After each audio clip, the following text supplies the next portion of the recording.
আমরা কথায় কথায় বলি কাকতালীয়। এই কাকতালীয় বলতে আমাদের সমাজে একটা প্রচলিত কথা আছে, সেটা হচ্ছে কোন একটা কাক কোন তাল গাছের উপরে তালের উপরে বসেছিল, সেই কাকটা যখন উড়ে যায় ঠিক তখনই তালটা নিচে পড়ে যায়।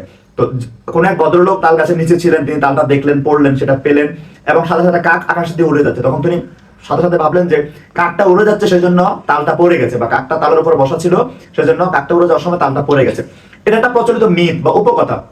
আসলে কোন দুইটা ঘটনা, আলাদা আলাদা দুইটা ঘটনা যখন একই সঙ্গে ঘটে যায় সেটাকে আমরা বলি কাকতালীয়।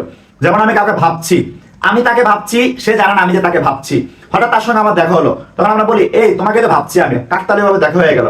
এই বিষয়টাকে আমরা কাকতালীয় বলি। অর্থাৎ পৃথক দুইটা ঘটনা যা একটার সঙ্গে একটা কোনো যোগসূত্র নাই, ওই দুইটা ঘটনা যখন একই সঙ্গে ঘটে যায় সেটাকে আমরা কাকতালীয় বলি। সুতরাং কাকতালীয় নিয়ে আমাদের সমাজে যে প্রচলিত উপকথাটা আছে সেটা শুদ্ধ নয়, বরং শুদ্ধ হচ্ছে কোনো আলাদা দুইটা ঘটনা যখন, অর্থাৎ যাদের মধ্যে কোনো অন্তর্বর্তী কোনো যোগ সদৃশ নাই, এরকম যদি দুইটা ঘটনা একই সঙ্গে ঘটে যায় সেটাকে আমরা কাকতালীয় বলি। মনে থাকবে বিষয়টা।